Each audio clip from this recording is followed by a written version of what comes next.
Halo penonton setia kami, welcome to Insight periode tahun 2023. Nama saya Jonathan Selistio akan menjadi host untuk periode kali ini.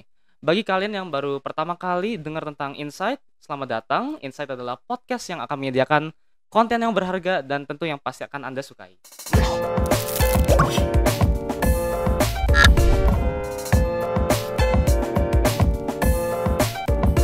Pada episode kali ini akan dibahas hal-hal yang berkaitan tentang Senat Mahasiswa ya. Kami kebetulan sudah mengundang tamu yang spesial dari Senat Mahasiswa dan dia juga dari jurusan Matematika Unpar angkatan 2021. Langsung saja disambut Kak Victor Tandi. Halo Kak. Halo Salken, buat yang belum Salken, saya Tangyoso Victor Tandi sebagai senat mahasiswa dari Matematika dari angkatan 2021. Oke Kak. Tadi Kakak habis Liga Mat ya Kak? Tadi Iya. gimana Kak? Menang Kak? Aduh, kalau ini agak memalukan sih, tapi tadi akhirnya kalah sih. Oh. Walaupun udah berjuang ya, intinya berjuang dulu lah. Tapi ya setidaknya selain aktif organisasi masih ikut-ikut kegiatan gitu ya di Iya, unit. jelas. Ya mungkin untuk penonton yang kurang tahu Liga Mat itu ya kompetisi olahraga ya, bukan kompetisi matematika. Itu dari himpunan matematika, makanya namanya Liga Mat. Oke, mungkin langsung masuk ke topik saja ya Kak. Tadi kan seperti yang sudah disebut mau bahas tentang senat mahasiswa. Yes. Nah, mungkin pertanyaan pertama Kak ya. Untuk mahasiswa yang mungkin udah lama lah di Unpar kan pasti kan cuman pernah dengar senat mahasiswa pas kayak orientasi ya, udah jarang dengar. Mungkin udah lupa gitu apa itu senat Iya. mahasiswa. Oke. Dan untuk mungkin angkatan-angkatan baru nanti juga kan pasti mungkin pengen tahu juga lebih banyak tentang senat mahasiswa. Kalau boleh tahu ya Kak, senat mahasiswa itu apa sih dan kenapa penting banget gitu ada di Unpar? Oke. Jadi serius ya nih berarti. Pertanyaannya tadi apa itu senat mahasiswa dan apa sih pentingnya senat mahasiswa di Unpar ya? Ya, kenapa penting gitu? Basically kalau saya boleh jelasin secara singkat ya, senat mahasiswa itu diambil, kenapa dibangun senat mahasiswa yang sebelumnya belum ada, itu mencontoh dari trias politika, di mana trias politika tuh pasti ada lembaga yang eksekutif, lembaga yudikatif dan lembaga legislatifnya. Nah, di sini peranan yang diambil oleh senat mahasiswa itu sebagai lembaga legislatif. Tapi terlebih daripada itu, dia membagi satu tugas tambahan, fungsi tambahan bersama badan pengawas, badan pemeriksa atau badan pengawas, sorry saya lupa. Pokoknya kita membagi fungsi yang sama, yaitu pengawasan sebagai tugas tambahan. Nah, sekarang pertanyaan keduanya, kenapa sih penting senat mahasiswa ini dalam organisasi kemahasiswaan ya pastinya di Unpar ini? Ya, saya bisa bilang kalau nggak ada lembaga senat mahasiswa, peraturan-peraturan yang karena dia tugas fungsi utamanya dengan legislatif, tentu peraturan-peraturan yang menyangkut organisasi kemahasiswaan sulit untuk dipublikasikan atau dibuat oleh suatu lembaga tertentu. Nah, senat mahasiswa hadir di situ memenuhi peran tersebut. Nah, lebih lanjut lagi, itu senat mahasiswa tadi saya katakan membagi tugas pengawasan kan. Nah, ada tugas tambahan lagi dari senat mahasiswa itu ternyata fungsi aspirasi. Nah, jadi setiap tahunnya selagi senat mahasiswa ini membuat peraturan-peraturan yang mengikat organisasi kemahasiswaan tanpa terkecuali ya, termasuk UKM, termasuk HMPS, BEM dan BP dan SM itu pun sendiri, dia juga harus bertugas dalam mengawasi satu. Tadi kan sebelum masuk ke aspirasi, mengawasi apa saja. Kalau dari senat mahasiswa itu kami mengawasi kegiatan kemahasiswaan. Bagaimana suatu kegiatan kemahasiswaan itu berjalan sesuai dengan apa yang direncanakan. Nah, hak-hak yang kita miliki itu tuh memberikan evaluasi, memberikan bagaimana sih dari kacamata peserta, di mana kita hadir di tempat untuk melihat kondisi dan pelaksanaannya. Nah, kalau misalnya kayak itu berarti organisasinya tuh apakah BEM atau himpunan juga termasuk ya berarti? Ya, untuk pengawasannya sendiri diutamakan kepada pasti praktisi. Praktisi dalam arti di sini adalah BEM maupun HMPS. Mungkin lanjut ya ke yang aspirasi terakhir. Iya boleh. Oke boleh. Sorry. Nah, yang aspirasi sendiri setiap harinya mereka memiliki peran untuk mendengarkan. Bisa dibilang senat mahasiswa bertugas untuk menyerap ibaratnya kayak sponge. Dia menyerap airnya itu suara-suara mahasiswa. Nah, yang kemudian dari serapan tersebut ia harus mengkomunikasikannya dengan pihak-pihak terkait. Pihak apa saja sih? Bisa pihak universitas atau bahkan pihak-pihak yang ada di lingkup Universitas Katolik Parahyangan. Jadi ya dalam kata lain ya senat mahasiswa itu untuk membantu menyalurkan aspirasi dari mahasiswa Yes. sama mungkin ya ngawasi biar organisasi masih bisa jalan lancar ya. Yes. Nah, Oke, kalau dari senat mahasiswa sendiri itu berapa sih anggotanya? Kayak nggak mungkin kan cuma satu orang isinya. oke. Iya. Kalau dari jumlah ya, gampangnya setiap jurusan itu memiliki hak untuk mengirimkan masing-masing calon senat mahasiswa tiap tahun. Jadi bisa dibilang setiap jurusan memiliki satu senat mahasiswa. Itu idealnya. Tapi sejauh ini itu berapa ya, Kak? Nah, Kayaknya nggak nyampe semua jurusan kayaknya. iya bener. Ternyata faktanya secara fenomena ya beberapa tahun terakhir juga ada kursi-kursi yang kosong gitu. Entah mungkin mereka tidak lolos dalam uji kelayakan atau bahkan saat pemilihan, saya kurang tahu. Tapi yang jelas kalau memang senat mahasiswa itu perannya nggak ada biasanya di suatu jurusan, itu bisa diambil perannya, dibantu, bisa dibilang dibantu terutama tentang aspirasi oleh senat mahasiswa di satu fakultas yang sama. Bisa kayak gitu. Tapi pernah nggak sih kayak kejadian kayak sampai nggak ada senat mahasiswa sama sekali di satu fakultas itu? Nggak pernah ya? Sejauh ini fenomenanya belum pernah Belum sih. ada ya? Iya. Ya makanya para penonton kalau misalnya ingin masuk ke senat mahasiswa jangan lupa untuk mencalonkan diri di periode berikutnya. Ya, bagus bagus. Mungkin lanjut ke program kerja kali ya. Tadi kan ada menyalurkan aspirasi mahasiswa ya. Itu program kerja bentuknya kayak gimana ya? Maksudnya kayak realisasi bentuk tugas itu. Oke. Mungkin aku ambil contoh dari satu yang pernah aku laksanakan, itu adalah tentang, mungkin yang pertama kali waktu aku lakuin adalah tentang ada aspirasi masuk, kenapa sih di apa ya, bukan program, website belajar mengajar kita IDE itu kenapa nggak ditampilkan materi-materi semester sebelumnya. Nah, itu secara prosedur nanti gampangnya kayak gini. Nanti aspirasi masuk ada dua cara. Bisa lewat suara mahasiswa. Jadi teman-teman kalau misalnya mau menyalurkan aspirasi paling gampang ke website suara mahasiswa. Tapi bisa juga langsung melalui senat mahasiswa jurusan tersangkut. Jadi langsung ke saya. Waktu itu masuknya langsung ke saya. Nah, satu prosedur satu masuk. Habis itu saya buat prosesnya membuat surat untuk komunikasi dengan lembaga yang terkait. Nah, kemarin saya ke daerah rektorat, kalau nggak salah ke komunikasinya itu ke BTI ya, saya lupa. Kayak antara BTI ya. BTI itu apa? Badan Teknologi informasi. Saya agak lupa, kayak BTI. Nah, itu saya komunikasikan dengan BTI sehingga nanti dapat hasilnya apa? Hasil pembicaraan. Hasil pembicaraan itu dibuat laporan. Yang ketiga, proses ketiga setelah pembicaraan buat laporan. Laporan itu nanti dipublikasikan ke jurusan yang terkait. Nah, makanya waktu itu aku ada kirimin juga ke setiap jurusan angkatan kita tentang laporan tersebut. Gampangnya kayak gitu. Kalau misalnya kayak misalnya aspirasinya kan mungkin pasti kan harus banyak ya. Itu kalau misalnya cuman kayak sejauh itu misalnya kayak anggap aja kayak baru yang lapor cuma satu tuh masih langsung ditanggapi juga ya. Nah, di sini ada banyak parameter yang bisa dipakai sebenarnya. Parameter itu apa sih? Misalkan kuantitas, kualitas itu kan juga bisa dipakai. Tapi senat mahasiswa di sekarang ini tuh periode kami melihat bahwa kualitas itu penting. Kuantitas itu penting, terutama diutamakan untuk yang prasarana dan sebagainya macamnya, yang kayak parkir deh. Itu kan butuh dukungan suara juga, bukti suara bahwa banyak yang menyetujui bahwa nggak bisa loh ini kalau misalnya ada parkir atau bagaimananya. Tapi ada juga peranan senat mahasiswa di situ untuk apa ya, berpikir secara kualitas.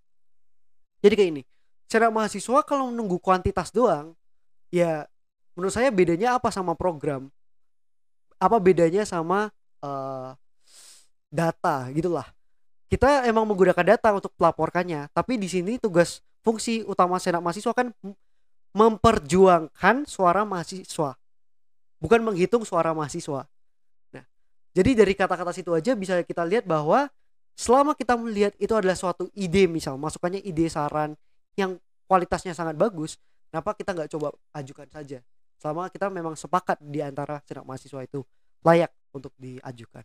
Jadi memang nggak perlu nunggu banyak baru Yes, nanggepin, langsung aja kalau misalnya memang itu suatu masalah besar langsung yes, dilaksanakan ya, benar, diperbaikin. benar. Oke, mungkin lanjut untuk kayak pertanyaan yang mungkin orang-orang yang mau ingin jadi senat mahasiswa ya. Hmm, Itu persiapan yang harus dilakukan ya untuk kayak kan pasti kan untuk mencalonkan diri kan pasti nggak sembarangan kan, butuh persiapan. yes, yes. Nah, kriteria-kriterianya itu apa saja ya Kak kalau boleh tahu? Oke. Sebenarnya kalau masalah kriteria ya, kriteria paling mendasar yang pernah saya baca itu intinya dia nggak boleh pernah kena sanksi akademik ataupun sanksi apa ya, administratif ya kalau nggak salah, saya lupa. Pokoknya nggak boleh kena sanksi, itu udah paling mendasar. Terlebih dari itu adalah IPK. IPK-nya harus lebih di atas, kalau nggak salah di atas 2,5, kalau tidak salah ya, di atas 2,5 itu udah bisa mengajukan diri sebagai senat mahasiswa. Untuk kriteria lebih lanjut lagi itu sebenarnya dikembalikan ke setiap pemilihnya nanti, yaitu jurusannya masing-masing. Jadi kalau teman-teman yang mau untuk mengajukan diri sebagai senat mahasiswa, menurut saya ya, sebelum mengajukan jadi senat mahasiswa, inilah saatnya kalian untuk menunjukkan kinerja kalian di mata teman-teman kalian juga. Jadi mungkin kayak bisa dibilang kriteria tersiratnya tuh mungkin kayak sering ikut organisasi lah, mungkin dari situ juga nambah koneksi juga ya. Jelas, jelas kalau dengan kita ikut banyak organisasi itu pasti nambah relasi. Tapi yang penting adalah jangan mengejar kuantitas juga, jumlah Oh, organisasi. Jangan mematokkan diri, gue harus ikut banyak nih, gue harus ikut banyak supaya kelihatan nih. Enggak, yang penting kalian ambil yang menurut kalian bisa ambil tanggung jawab, kerjakan semaksimal mungkin. Itu sih yang lebih penting lagi. mungkin lanjut ke itu kali ya, kegiatan-kegiatan yang misalnya udah calonin diri lah, Yes. sudah bisa mencalonkan diri itu kan nanti kan ada prosesnya kan. Hmm, Nah, itu kegiatan-kegiatan yang dilakukan ya sebelum pemilihan ini, oke. itu tuh dibebaskan nggak sih kayak maksudnya kayak untuk mencari ya suara gitu Sebelumnya mau tanya nih, ini mau prosedur lengkapnya atau gimana nih? ya secara singkat aja sih, Secara singkat. takutnya nggak cukup waktunya. Oh, secara singkatnya tadi pertanyaannya bagaimana cari suara kan? Ya maksudnya kayak kegiatan yang dilakukan tuh Kegiatan yang biasanya kayak dilakukan gimana biasanya gitu. gimana? Untuk mendapatkan suara Iya. gitu. Jadi eh, PUPM itu adalah pemilihan umum Persatuan Mahasiswa Unpar. Itu proses di mana orang-orang bisa voting kan nanti. Itu Iya. namanya, nama kegiatannya. Setiap PUPM itu ada masa yang namanya orasi, debat, dan kampanye. Nah, kalau kamu tanya kapan sih waktu-waktu yang tepat untuk bisa mendapatkan suara, cara meraup suara, itu adalah waktunya adalah waktu yang paling tepat di pesta demokrasi PUPM tersebut. Di saat orasi kamu itu menyuarakan visi-visi kamu dan sebagainya macamnya. Saat debat kamu menunjukkan kualitas kamu, mengambil keputusan bagaimana dan berpikir bagaimana. Dan terakhir tentang kampanye. Kampanye ini yang paling efektif mungkin ya. Pasti orasi debat juga efektif. Tapi kampanye kan namanya juga kampanye. Pasti mempromosikan diri kan dengan suatu tim sukses. Nah, di sini relasi itu penting. Makanya dari kalau kamu sempat menyinggung relasi, relasi itu penting. Di sini adalah proses di mana relasi kamu diuji dan di mana kamu bisa menyatukan suatu tim sukses yang bisa saling bekerja sama dan bisa membantu kamu juga untuk mendapatkan suara. Gitu. Jadi memang butuh waktu lah ya, maksudnya butuh Yes. juga effort lah ya, buat tim Yes. sukses dulu, buat kayak ya ide lah, visi Yes. nanti visi misi gimana, sama kayak bisa dibilang kayak kritis itu menjadi suatu apa ya, kriteria tersirat lah ya, karena kan Yes. nanti juga debat itu kayak nunjukin seberapa ya kritis lah terhadap masalah-masalah yang ada di Unpar gitu ya. Jelas. Kalau misalnya pemilihannya sendiri ya, itu kayak pemilu atau bagaimana Kak? Oke. Jadi sebenarnya kalau ditanya pemilihannya itu seperti pemilu atau enggak, jadi kamu specifically ngomong tentang waktu milih kan, Ya, ya nyoblosnya. waktu milihnya. Oke. Kalau dari tahun lalu sendiri aku tanya balik deh ke kamu, sorry ya. Menurut kamu itu udah mencerminkan kayak pemilu asli enggak? Kurang sih, karena kan ya Nah, namanya online ya. nah ya. Jadi untuk kita nggak selalu menerapkan apa yang ada di kenyataan ya di Indonesia. Karena kayak gini, berdasarkan beberapa informasi yang pernah saya dengar dan saya baca juga bersama teman-teman senat mahasiswa, ternyata bahwa sebenarnya Indonesia itu sempat ingin membuat pemilu itu online karena dia jauh lebih efektif dan efisien, ya dong. Iya. Secara ongkos, secara waktu, dan kalau lu udah pilih, kelok langsung. Dan Udah. juga pasti lebih cepat juga sih ya. Yes, pasti. Itu kalau parameternya cuma efektif dan efisien itu udah paling oke. Nah, tapi kenapa Indonesia nggak menerapkan itu sih? Mungkin Bisa- kejujuran kali ya. Nah, Dari kejujuran yes. juga. Sama mungkin kan ya ada namanya langsung ya, Iya. lu berjudil itu. Oke. Ya, mungkin perlu diterapkan gitu. Benar. Itu salah satu alasan kenapa itu terjadi. Nah, Alasan yang lebih mempertimbangkan kuat pemilu offline itu juga ada lagi, yaitu adalah karena banyak desa ataupun kota itu masih terhambat secara listrik dan koneksi internet, secara teknologi. Nah, maka daripada itu sampai sekarang tuh masih ada pemilu yang secara offline. Nah, kemungkinan besar pun tahun ini kalau parameter yang diambil ada efektif dan efisien, kita lihat nanti ya tahun ini bagaimana. Kemungkinan besar kalau parameternya itu pun juga akan diadakan secara online karena kami mempertimbangkan juga dua parameter tersebut yang paling dipertimbangkan.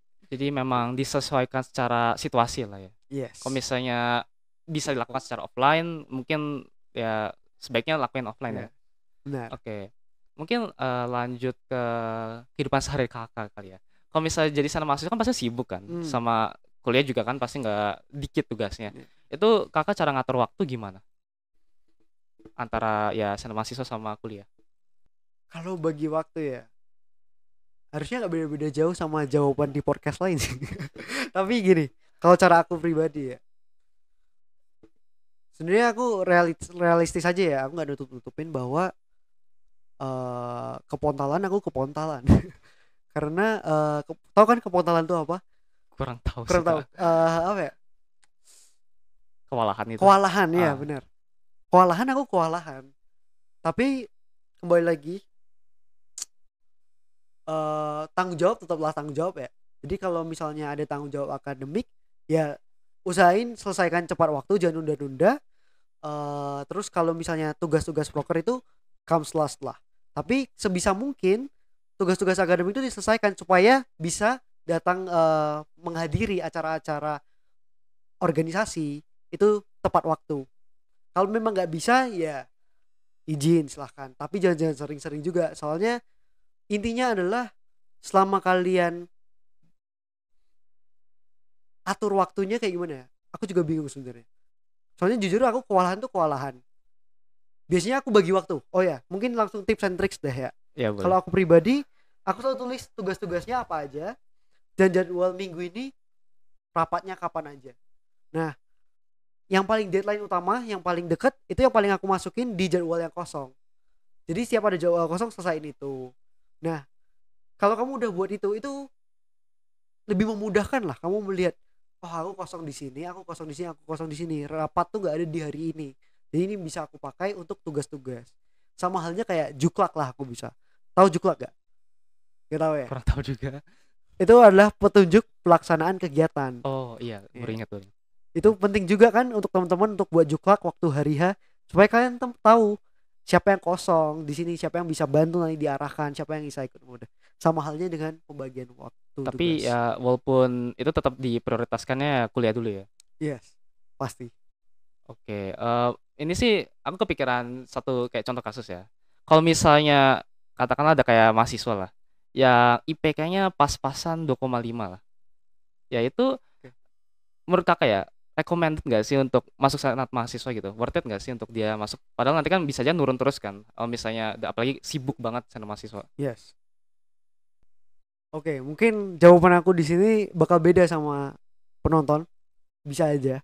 Tapi silahkan karena di sini kita bebas berkomentar ya harusnya. Ya, bebas Kak, terserah. Kalau menurut aku ya, untuk siapapun nanti yang mau mencalonkan diri dalam persatuan mahasiswa dan melihat bahwa kondisinya real time IPK-nya sedang pas-pasan. Kalau memang itu pas-pasannya karena kesalahan kalian sendiri, dalam arti kata kalian malas atau bagaimana, tapi kalian merasa bisa untuk sebenarnya kalian bisa loh ngerjainnya, ya silahkan coba untuk mendaftarkan diri.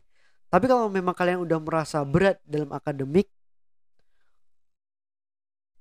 wise choice-nya menurut saya adalah mendingan jangan ambil tanggung jawab sebagai PM dulu.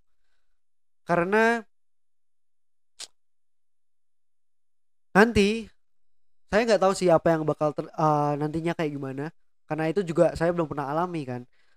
Bukan maksud sombong atau gimana ya, tapi maksud saya nggak mau kalau misalnya ada pun nanti yang daftar terus tiba-tiba nilainya jatuh waktu udah terima jadi PM, akhirnya dia terpaksa untuk memilih salah satu yang membiarkan nilainya jatuh atau meninggalkan PM walaupun udah dipilih sebagai PM. Janganlah sampai itu terjadi, malah nanti kasihan jurusan ataupun fakultas yang udah memilih dia, yang udah memberikan dia peran untuk mengambil tanggung jawab tugas tertentu. Jadi coba pikirkan masyarakat jurusan kalian juga, itu sih. Jadi memang harus sesuai dengan kemampuan masing-masing orang ya. Yes. Jangan coba-coba, maksudnya kayak karena percaya diri tapi sebenarnya kerasa nggak bisa laksanakan dengan baik ya. Iya bisa dibilang gitu sih. Oke. Kalau misalnya tadi IPK 3 itu, kalau misalnya sampai ada IPS-nya yang di bawah 2,5 itu masih tetap boleh ya, Kak? Yang penting IPK-nya aja ya. Oh, tadi aku bilang IPK kan? Iya, IPK kan tuh kumulatif ya, berarti Yes, dari kumulatif. ya. Kalau tertulis sih IPK seingat aku ya. IPK yang enggak, yang minimal 2,5. Jadi kalau misalnya ada IPS yang Hmm. mungkin 2 gitu, tapi ada juga yang dia di semester berikutnya lebih bagus. Jadi IPK-nya bisa dibilang di atas minimal itu Hmm. nggak ada masalah ya.